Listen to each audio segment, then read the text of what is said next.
మాట్లాడిస్తాం. గట్టిగా మాట్లాడు. మైక్ దగ్గర పెట్టు. గౌరవమైన ముఖ్యమంత్రి గారికి నమస్కారాలండి.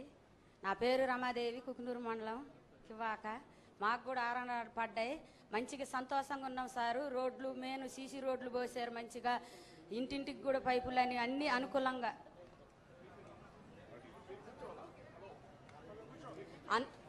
అన్ని తార్ రోడ్లు కూడా మంచిగా పోసుకుంటూ వస్తున్నారు సార్. ఇన్ని సంవత్సరాలు కూడా 5 సంవత్సరాలు కూడా మేము ఆ గోతులల్లా చాలా ఇబ్బంది పడ్డాం సార్. అసలు ఏమీ కూడా లేదు. ఇప్పుడు సీసీ రోడ్లు పోసుకుంటూ వస్తున్నారు మంచిగా. ఆర్ఆర్ ప్యాకేజ్ పడ్డది అనుకూలంగా. మేమందరం కూడా సంతోషంగా ఉన్నాము. మన ప్రభుత్వం వచ్చిందన్న ధైర్యంతో అసలు మేమైతే ఎంత ఉత్సాహం ఉన్నామంటే సార్ అసలు మామూలుగా లేము సార్. ఇన్ని సంవత్సరాలు కూడా మేము ఒక మహిళలు అయ్యి ఒక డోగ్రా సభ్యులు అయ్యి ఎంతో ఇబ్బంది పడి సార్ అసలు మేము మా కష్టాలు ఎవరికి చెప్పుకున్నా కూడా పట్టించుకునే వాళ్ళు కాదు. ఇప్పుడు మన కష్టాలు తీరవటానికి మన ఇంటి ముందే ఉన్నట్టు అనిపిస్తుంది సార్ మాకు. మీరు వచ్చిన కాడి నుంచి అసలు ఎంతో ఉత్సాహంగా ఉంది సార్ మాకైతే. అలాగే మాకు గోదావరి వచ్చినాక కూడా 5 రోజులు పోయిన గతం ప్రభుత్వం ఉన్నప్పుడు 5 రోజులు ఉన్నాం సార్. ఎంతో ఇబ్బంది పడ్డాం. ఇంత లోతు బురదలో కూడా ఉన్నాం సార్. అసలు మమ్మల్ని పట్టించుకున్న ప్రభుత్వం లేదు. మన ప్రభుత్వం వచ్చిన కాడి నుంచి కూడా మంచిగా ఎవరైనా కూడా మనోళ్ళు, మన మహిళలు, మన కుటుంబం వచ్చిన కాడి నుంచి ఒక కుటుంబంలాగా మమ్మల్ని అందరినీ ఆదుకుంటున్నారు సార్. మాకెంతో సంతోషంగా ఉంది సార్. ఎప్పుడు మీరు రావాలని మేము కోరుకుంటున్నాం సార్. అంతకు ముందు కూడా మేము మీకోసం కూడా అంత ప్రభుత్వం ఉన్నప్పుడు ఆడవాళ్ళని ఏడిపించిన మహిళల్ని ఏడిపించినా కూడా మాకు ఇప్పుడు ధైర్యంగా వచ్చింది సార్. మీరున్నారన్న ధైర్యం మేము ఎవరికి కూడా దడవం సార్. ముందుకు వెళ్తాం సార్. వాళ్ళు బటన్ నొక్కి చూపెట్టారు సార్. మేము మహిళలు బటన్ నొక్కి చూపెట్టాం సార్. ఆయనకే చేత వద్దు అనుకున్నారు సార్. మేము చూపెట్టాం సార్. అలాగే మా కుకునూరు మండల అధ్యక్షుడు కూడా మంచిగా గోదావరి వచ్చినప్పుడు కూడా పేదోళ్ళకి భోజనాలు వండి పెట్టారు సార్. మాకైతే ఎంతో ఉత్సాహంగా ఉంది సార్. మాకు అసలు ఎమ్మెల్యే గారు వచ్చారు సార్, శ్రీబాలరాజు గారు కానీ ఇంటింటికి కూడా తిరిగి చెప్పారు. అలాగే బొరగన్ సింగ్ గారు వచ్చారు ఇంటింటికి. అసలు మన ప్రభుత్వం లేనప్పుడు కూడా వాళ్ళు ప్రభుత్వం ఉన్నప్పుడు ఎవరు చెప్పలేదు సార్. అప్పుడు కూడా మనోళ్ళే వచ్చారు సార్. ఇప్పుడుకైనా మనోళ్ళే ఉన్నారన్న మాకు ధైర్యంతో మేము ఎవరికి కూడా దడవం సార్.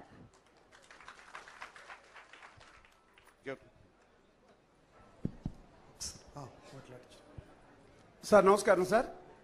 మేము రంపచోడవరం నియోజకవర్గం కోనవరం మండలం సార్. 2022 గోదావరిలప్పుడు మీరు ఎటపాక మొదలుకొని విఆర్పురం 3 మండలాలు నిట్ట ఎండలో మా కోసం ఎంతో చేశారు. బాబు మా కోసం ఉన్నారని చెప్పి ప్రతి ఒక్కడు మీరిచ్చినటువంటి స్ఫూర్తితో మేము తెలుగుదేశం పార్టీని గెలిపించుకోవడం జరిగింది. అదే రకంగా మేము ఆ రోజున ఉన్నటువంటి జగన్మోహన్ రెడ్డి గారు మాకు ఎటువంటి సహాయం చేయని పక్షంలో మీరు ఒక మాట ఇచ్చారు సార్. మీరు ఎన్టీఆర్ ట్రస్ట్కి నారా భువనేశ్వరి దేవి గారితో మీరు ఒక మాట చెప్తే మా అందరికీ నిత్యావసర వస్తువులు అన్నీ ఏర్పాటు చేయడం జరిగిందండి.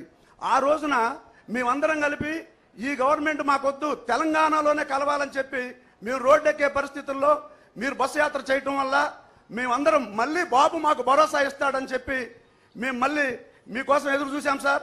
అదే రకంగా మనం గెలిచాం. మీరు వచ్చారు అపర భగీరథుల్లాగా మా అందరికి విన్నంటున్నారు. అదే రకంగా సార్ అదే రోజు మీ పిలుపు మేరకు మీ పక్కన ఉన్నటువంటి మన నెహ్రూ గారు కూడా మాకు ఆ రోజు నిత్యావసర వస్తువులు అందించడం జరిగింది సార్. ఇప్పుడు మా దగ్గర ఇప్పుడున్న పిఓ గారు నిన్న 4 సభలు ఏర్పాటు చేయడం జరిగిందండి. 4 సభలతో వెంటనే ఏర్పాటు చేస్తా ఉన్నారు. చంద్రబాబు నాయుడు గారు వచ్చారు, కూటమి గవర్నమెంట్ వచ్చింది. మీకు ఎవరు ఆధారపడాల్సిన అవసరం లేదు. కోనవరం మండలంలో 48 గ్రామాలు ముప్పు గురవుతా ఉన్నాయి సార్. ఈ 48 గ్రామాల్లో గతంలో ఒకే ఒక గ్రామానికి ఇచ్చారు సార్. ఇప్పుడున్న సమస్య ఏంటంటే 370 మందిని ఇన్వాల్యూడ్ అని చెప్పి ఏర్పాటు చేయడం జరిగింది సార్. అంటే ఇప్పుడు నేనుంటే నా పిల్లగాడు భద్రాచలంలో ఉద్యోగం చేసుకుంటా ఉంటే ఆ ఉద్యోగం చేసుకున్నాడని చెప్పి కోనవరంలో లేడని చెప్పి ఇన్వాల్యూడ్లో పెట్టారు సార్.